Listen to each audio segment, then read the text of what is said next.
শুনলাম মৃত্যুর পর ভাই বোন আর দেখা হবে না, কথাটা কতটুকু সত্য? নামাজের মধ্যে যদি একাধিকবার ভুল হয় তাহলে করণীয় কি? হারাম খেলে 40 দিন ইবাদত কবুল হয় না, এটি কতটুকু সঠিক? অনুমানের উপরে কেউ মিথ্যা অপবাদ দিলে কি গুনাহ হবে? মনে মনে কাউকে নিন্দা করলে কি গুনাহ হবে? কোনো মেয়েকে বিবাহ করার মাধ্যমে যদি চাকরি পায় তা জায়েজ আছে কি না? কার সাথে আমার বিয়ে হবে তাকে একদম নির্ধারণ করা, নাকি এটা কর্মফল? পর্দা রক্ষা করে মেয়েদের জন্য কি ব্যবসা করা জায়েজ আছে? আত্মহত্যাকারী ব্যক্তি জানাজা পড়া যাবে কিনা? প্রেগন্যান্সির টাইমে জিনের আসর থেকে নিজ বাচ্চাকে কিভাবে রক্ষা করা যায়? মেয়েরা বোরকা না পরে বোরকার বদলে বড় জামা ও হিজাব পরে কি বাইরে যাওয়া যাবে? কেউ যদি সুদী ব্যাংকে চাকরি করে এবং তার স্ত্রী ও সন্তানরা তার আয়ের অংশ থেকে সংসার চালায়, তবে কি তার স্ত্রী সন্তানের গুনাহ হবে কিনা? মহিলারা মাথার নিচের দিকে চুল খোপা করতে পারবে কিনা? স্ত্রী বেনামাজি হলে করণীয় কি? নামাজের কথা বললে বিরূপ সম্পর্ক তৈরি হয়। নামাজে অতিরিক্ত হাই আসলে করণীয় কি? মেয়েরা একাকি ঘরে মৃদু আওয়াজে সালাত আদায় করতে পারবে কিনা? জাকাতের টাকা থেকে কবরের কাজে লাগানো যাবে কি না? নামাজরত অবস্থায় শিশু জানামাজে প্রসাব করে দিলে করণীয় কি? নামাজ ছেড়ে দিব নাকি চালিয়ে যাব? মদ্যপানের শাস্তি দুনিয়া ও আখিরাত সম্পর্কে বলুন।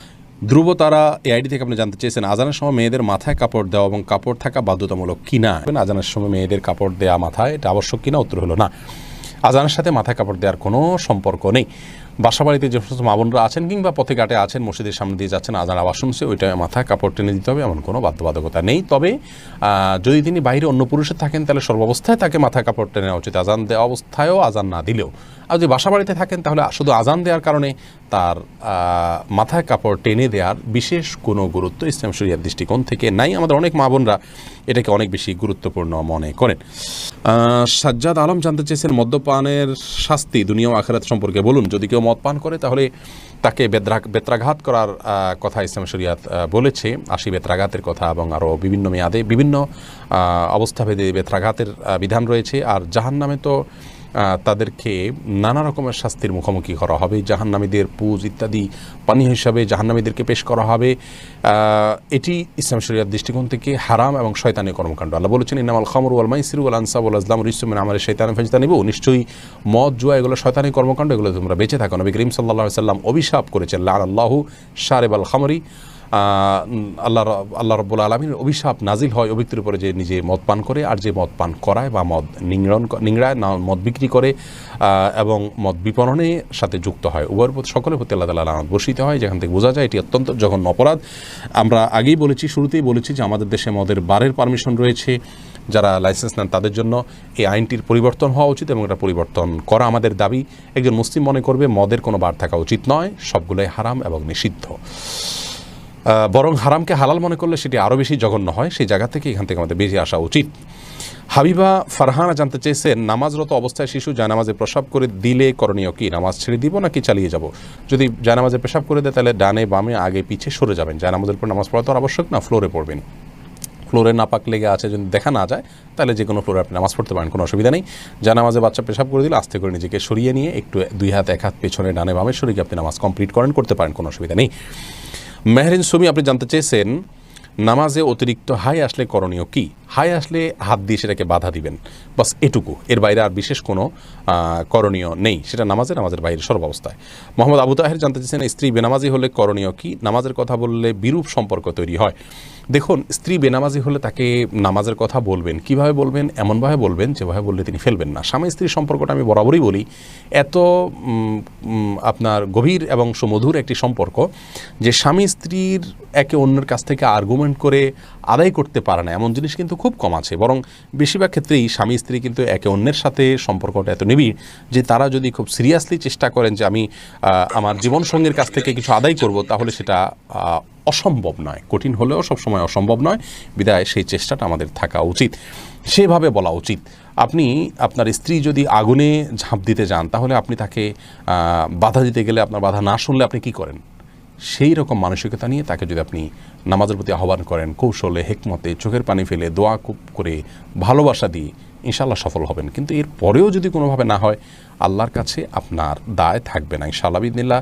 আর যদি সে চরিত্রগতভাবে দিন বিমুখী মানুষ মনে হয়, আপনার পরবর্তী বংশধর তার মাধ্যমে বিপদগামী হতে পারে মনে হয়, তাহলে সেক্ষেত্রে এ ধরনের জীবনসঙ্গিনী না রাখার ক্ষেত্রে চিন্তাভাবনা করা যেতে পারে। তবে অবশ্যই বিদগ্ধ ওলামাদের সাথে বসে পরামর্শ করে পরিস্থিতির কথা বলে তারপরে সিদ্ধান্ত নিতে হবে।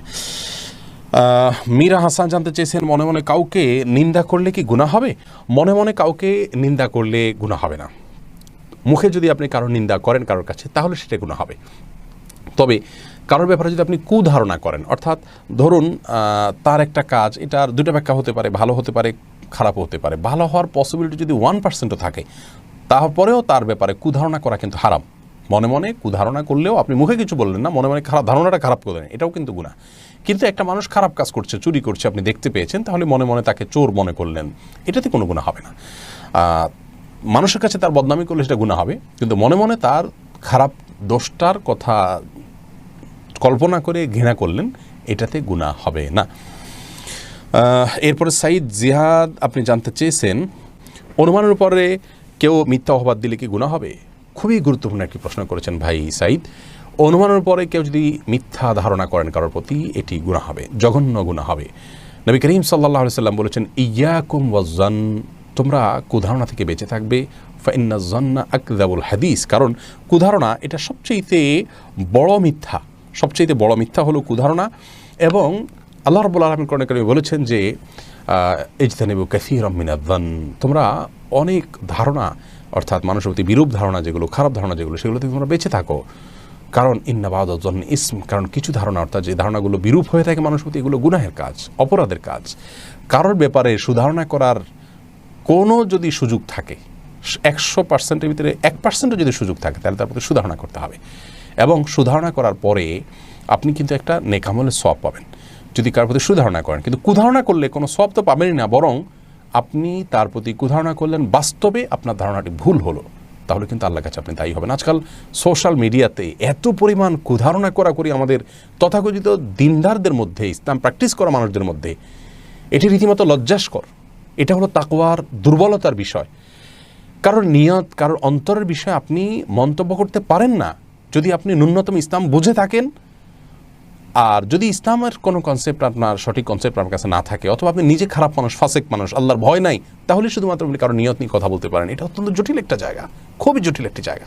কারোর অন্তরে কি আছে, কি উদ্দেশ্যে করছে, এটা নিয়ে মন্তব্য কোনো মুসলমান করতে পারেন না। কিন্তু আজকাল সোশ্যাল মিডিয়াতে অহরহ আমরা এই কাজগুলো করছি, আবার নিজেদেরকে আমরা ইমানদার বা দিনদার দাবি করছি।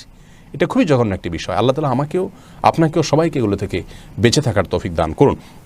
এরপরে বদির আলম আপনি জানতে চেয়েছেন, জাকাতের টাকা থেকে কবরের কাজে লাগানো যাবে কি না? জাকাতের টাকা দিয়ে কবরের কাজ করা যাবে না, এটা গরিবের হক, শুধুমাত্র গরিবকেই দিতে হবে। মরিয়ম কামাল আপনি জানতে চেয়েছেন, আপনার প্রশ্ন তো দিয়েছি, দুঃখিত। খায়রুল হাসান আপনি জানতে চেয়েছেন, কেউ যদি সুদী ব্যাংকে চাকরি করে এবং তার স্ত্রী ও সন্তানরা তার আয়ের অংশ থেকে সংসার চালায়, তবে কি তার স্ত্রী সন্তানের গুনাহ হবে কিনা? কারো উপার্জন যদি হারাম হয়, তার স্ত্রী সন্তানের জন্য সেই উপার্জন খাওয়া জায়েজ হবে কিনা? সেখানে আমরা বলেছি যে যদি বিকল্প কোনো ওয়ে থাকে, তাহলে সেখান থেকে তার জীবন ধারণ করতে হবে। আর যদি বিকল্প কোনো পথ ধরারও সুযোগ থাকে, তাহলে সেটা ধারণ করতে হবে, তারপরে হারাম খাওয়া যাবে না। আর যদি সেরকম কোনো সুযোগ না থাকে, ধরুন কোনো স্ত্রী, তার স্বামীর হারাম উপার্জন আছে, হারামটা যদি হারাম লেগাইরই হয়, অর্থাৎ উপার্জনের পদ্ধতির কারণে হারাম হয়েছে, যেমন সুদের মাধ্যমে ইনকাম করেছেন ইত্যাদি ইত্যাদি, তাহলে সেক্ষেত্রে সেই উপার্জন স্ত্রী ভক্ষণ করা জায়েজ হবে, তার যদি কোনো বিকল্প তার সামনে খোলা না থাকে জীবন বাঁচানোর জন্য, এটা খেতে পারবেন। কিন্তু তার চেষ্টা করা উচিত যাতে তিনি হালাল এর পথে চলতে পারেন এবং যে কোনোভাবে বিকল্প উপার্জনের পথ তিনি যেন আবিষ্কার করতে পারেন, এই চেষ্টা অব্যাহত রাখা উচিত। নূরজাহান নূর আপনি জানতে চেয়েছেন, মেয়েরা বোরকা না পরে বোরকার বদলে বড় জামা ও হিজাব পরে কি বাইরে যাওয়া যাবে? যেতে পারে, কোনো অসুবিধা নেই। বোরকাই পড়তে হবে এমন কোনো কথা নেই। তার শরীরের সৌন্দর্যকে ঢাকতে হবে, অলংকার ইত্যাদিকে ঢাকতে হবে একটা কাপড় দিয়ে, তবে সে কাপড়টাও যাতে আবার দৃষ্টি আকর্ষণকারী না হয় সেদিকটা খেয়াল করতে হবে। যে কোনো একটা কাপড় দিয়ে নিজের সৌন্দর্য ঢাকলেই চলবে, বোরকাই হতে এমন কোনো কথা নাই। জামা যদি হয়, তাহলে সে জামাটা যেন খুব বেশি চাকচিক্যপূর্ণ না হয় সেদিকটা খেয়াল রাখতে হবে, এবং যথাসম্ভব পুরো শরীর যাতে ঢাকে সেরকম পোশাক পরতে হবে। এমডি আনোয়ার খান আপনি জানতে চেয়েছেন, কার সাথে আমার বিয়ে হবে তাকে একদম নির্ধারণ করা, নাকি এটা কর্মফল? ভাই আনোয়ার, এটা নির্ধারণ করা আল্লাহ রাব্বুল আলামিন নির্ধারণ করে দিয়েছেন কার সাথে কার বিয়ে হবে। নবী করিম সাল্লাল্লাহু আলাইহি ওয়াসাল্লামের একটি হাদিস থেকে সুস্পষ্টভাবে বিষয়ে আমরা নির্দেশনা পাই। নাজমুর রহমান মেহরাব জানতে চেয়েছেন, হারাম খেলে 40 দিন ইবাদত কবুল হয় না, এটি কতটুকু সঠিক? এ বিষয়ে কোনো হাদিস আছে কিনা? হারাম খেলে 40 দিন ইবাদত কবুল হয় না, এরকম নির্দিষ্ট কোনো দিনক্ষণ ঠিক করে দেওয়া আছে বলে কোনো হাদিস আমার জানা নেই। তবে হারাম খেলে তার দোয়া কবুল হবে না এবং সেই দেহ জান্নাতে যাবে না, এরকম আরও অনেক জঘন্য শাস্তির কথা এবং সতর্কতার কথা বলা আছে হাদিসে। সাইম মাহমুদ আপনি জানতে চেয়েছেন, নামাজের মধ্যে যদি একাধিকবার ভুল হয় তাহলে করণীয় কি? ভাই সাইম, দেখতে হবে যে আপনার নামাজে ভুলটা কী ধরনের হয়েছে। যদি ফরজ ছুটে যায় তাহলে একবারও যদি ছুটে যায় তাহলে নামাজ ওইটা আবার পড়তে হবে আপনাকে। আর যদি ওয়াজিব ছুটে যায় তাহলে একবারের বেশি 2বার 3বারও যদি ওয়াজিব ছুটে, 3টা ওয়াজিব যদি ছুটে যায় শেষে একটা সিজদা দিলে হয়ে যাবে। আর যদি সুন্নাত বা নফল ছুটে তাহলে একাধিক ছুটলেও নামাজ হয়ে যাবে, যদিও তার মান কমে যাবে। লিয়া আখতার আপনি লিখেছেন, শুনলাম মৃত্যুর পর ভাই বোন আর দেখা হবে না, কথাটা কতটুকু সত্য? ভাই বোনের দেখা মৃত্যুর পর আর হবে না এমন কোনো কথা কোরআন বা সুন্নাহ কোথাও আছে বলে আমাদের জানা নেই। অতএব এটি একান্ত কারোর মন গড়া কথা। যদি ভাই বোন জান্নাতি হয়ে থাকেন তাদের সাথে সাক্ষাৎ হবে, কিয়ামতের ময়দানে সাক্ষাৎ হতে পারে। আল্লাহ তাআলা বলেছেন, ইয়াউমা ইয়াফিরুল মারউ মিন আখিহি ওয়া উম্মিহি ওয়া আবিহি, মানুষ কিয়ামতের ময়দানে নিজের ভাইকে দেখে পলায়ন করবে। তাহলে যে দেখা হবে না এ কথা তো সঠিক নয়। এস এম হাসানুজ্জামান হাসান আপনি জানতে চান, আত্মহত্যাকারী ব্যক্তির জানাজা পড়া যাবে কিনা? হ্যাঁ, আত্মহত্যা ব্যক্তির জানাজা পড়া যাবে, তবে আত্মহত্যাকারী ব্যক্তির জানাজা সমাজের সম্ভ্রান্ত এবং নেতৃত্বশীল ব্যক্তিরা, ইমাম সাহেব সহ গুণীজনরা পড়বেন না, যাতে করে অন্যরা আত্মহত্যা করতে প্ররোচিত না হয় এবং নিরুৎসাহিত হয়। সেই জায়গা থেকে নবী করিম সাল্লাল্লাহু আলাইহি ওয়াসাল্লাম আত্মহত্যাকারী জানাজা নিজে পড়েননি, কিন্তু অন্যদেরকে পড়ার নির্দেশ করেছেন। যিনি আত্মহত্যা করে মারা গেছেন তিনি কাফির নন, অমুসলিম হয়ে যাননি, যার কারণে তার জন্য তারও বেশি দোয়া করতে হবে, তাই জানাজা পড়তে হবে। বাট ওই যে বললাম, গণ্যমান্য ব্যক্তিরা অ্যাভয়েড করবেন। এরপরে খালেদ তুহিন আপনি জানতে চেয়েছেন, পর্দা রক্ষা করে মেয়েদের জন্য কি ব্যবসা করা জায়েজ আছে? পর্দা রক্ষা করে মেয়েদের জন্য ব্যবসা করা জায়েজ। নবী করিম সাল্লাল্লাহু আলাইহি ওয়াসাল্লামের সহধর্মিনী উম্মুল মুমিনিন খাদিজা রাদিয়াল্লাহু তাআলা আনহা তিনি ব্যবসা করেছেন, আমরা জানি। এছাড়াও ইসলামের ইতিহাসে বহু নারীরা ব্যবসা করেছেন পরিপূর্ণ পর্দা মেনটেন করে। তার যে প্রাইভেসি আছে সেটা তিনি ঠিক রেখে যদি ব্যবসা করতে পারেন, অবশ্যই করতে পারেন। আজকাল বাসায় বসে অনেক ব্যবসা করতে পারেন, অথবা বাসার বাইরে ব্যবসা করতে পারেন, কিন্তু সেক্ষেত্রে তার মুভমেন্ট অন্য অন্য বিষয়গুলো পরিপূর্ণ পর্দা মেনটেনের যে জায়গাটা সেটা তাকে নিশ্চিত করতে হবে। এটি নিশ্চিত করে ইনশাআল্লাহ তিনি ব্যবসা বা দুনিয়াবি যে কোনো কাজ করতে পারবেন, সেটি তার জন্য নিষিদ্ধ হবে না। এরপরে কাজী আশিক জানতে চেয়েছেন, ব্যবসার ক্ষেত্রে মিথ্যা কথা বলা যাবে কিনা? না ভাই আশিক, কোনো ক্ষেত্রে মিথ্যা কথা বলা যাবে না। মিথ্যা এত জঘন্য অপরাধ যে দিনের নামেও যদি কেউ মিথ্যা কথা বলে তাকেও ঠিকানা জাহান্নাম বলে নবী করিম সাল্লাল্লাহু আলাইহি ওয়াসাল্লাম বলেছেন। নবীজির নামে, ইসলামের নামে এটা মিথ্যা কথা বললো, একজন মানুষকে ভালো করার জন্য মিথ্যা কথা বললো। সে একটা কাজ করলে বললো যে এটা করলে আল্লাহ বলছেন জাহান্নামে দেবেন, আসলে আল্লাহ বলেননি, জাস্ট তাকে বিরত রাখার জন্য বললো, খারাপ কাজ থেকে বাঁচানোর জন্য বললো, তবুও জঘন্য অপরাধ। সেখানে ব্যবসার জন্য কীভাবে মিথ্যা কথা বলতে পারেন? ইমানদার অন্য অনেক অপরাধ করে ফেলতে পারেন, তার দ্বারা জেনা হয়ে যেতে পারে, চুরি হয়ে যেতে পারে, লোভে পড়ে অনেক অপকর্ম তিনি করে ফেলতে পারেন, কিন্তু মিথ্যা কথা ইমানদার বলতে পারেন না। ঠান্ডা মাথায় আজকাল আমরা নামাজ কালাম পড়ছি, আবার মিথ্যা কথা বলছি। ব্যবসার খাতিরে মিথ্যা বলা যাবে না। প্রয়োজনে ব্যবসায় লস মেনে নিতে হবে, তথাপি সত্যকে আঁকড়ে ধরার চেষ্টা করতে হবে। একটা হাদিস বলছি, নবী করিম সাল্লাল্লাহু আলাইহি ওয়াসাল্লাম বলেছেন, আত-তাজিরুস সাদুকু মা'আন নাবিয়্যিন ওয়াস সিদ্দিকিন, যে সমস্ত ব্যবসায়ীরা ব্যবসা করতে গিয়ে সত্যবাদিতার উপরে থাকেন তাদেরকে কিয়ামতের দিন আল্লাহ তাআলা নবীদের সাথে, সিদ্দিকদের সাথে আল্লাহ রাব্বুল আলামিন তাদেরকে কিয়ামতের দিন উঠাবেন এবং তাদের সাথে ভিআইপি হিসেবে স্থান পাবে। কত বড় একটি বিষয়! অতএব ব্যবসায় মিথ্যা কথা কোনো অবস্থাতে বলা যাবে না, এটা কঠিন একটা পরীক্ষার জায়গা। তানজিলা পারভিন আপনি জানতে চেয়েছেন, মেয়েরা একাকি ঘরে মৃদু আওয়াজে সালাত আদায় করতে পারবে কি না? হ্যাঁ, অবশ্যই পারবে, কোনো অসুবিধা নেই।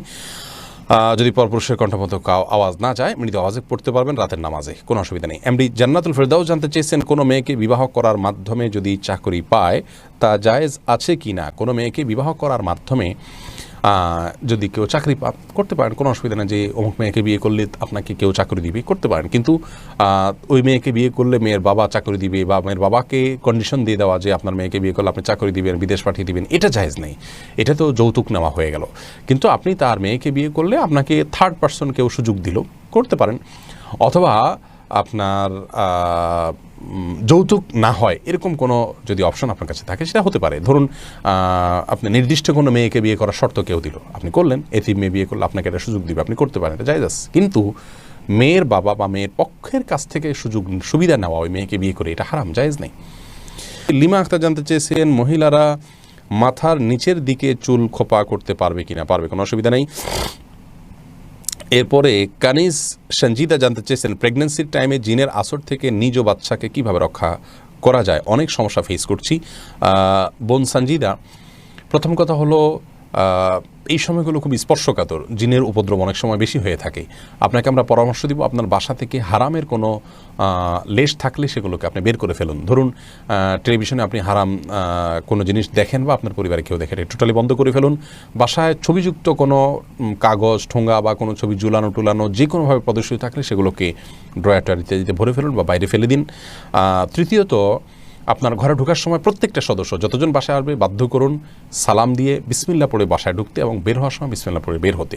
প্রত্যেকটা জিনিস খাওয়ার সময় বিসমিল্লাহ পড়ে খাবেন, শোয়ার সময় অজু করে এবং ঘুমের দোয়া পড়ে শোবেন, সকাল সন্ধ্যা দোয়া পড়বেন।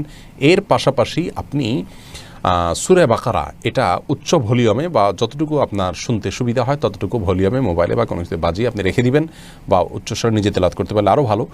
আর রুকিয়া অ্যাপ আছে, অনেক রকিয়ার অ্যাপ আছে যেগুলোতে শুধু কোরআন হাদিসের দোয়া এবং আয়াত আছে শুধুমাত্র, সেগুলোকে চালিয়ে রাখতে পারেন বাসা বাড়িতে, ইনশাআল্লাহ বিদিনিল্লাহ উপদ্রব অনেকখানি কমে যাবে।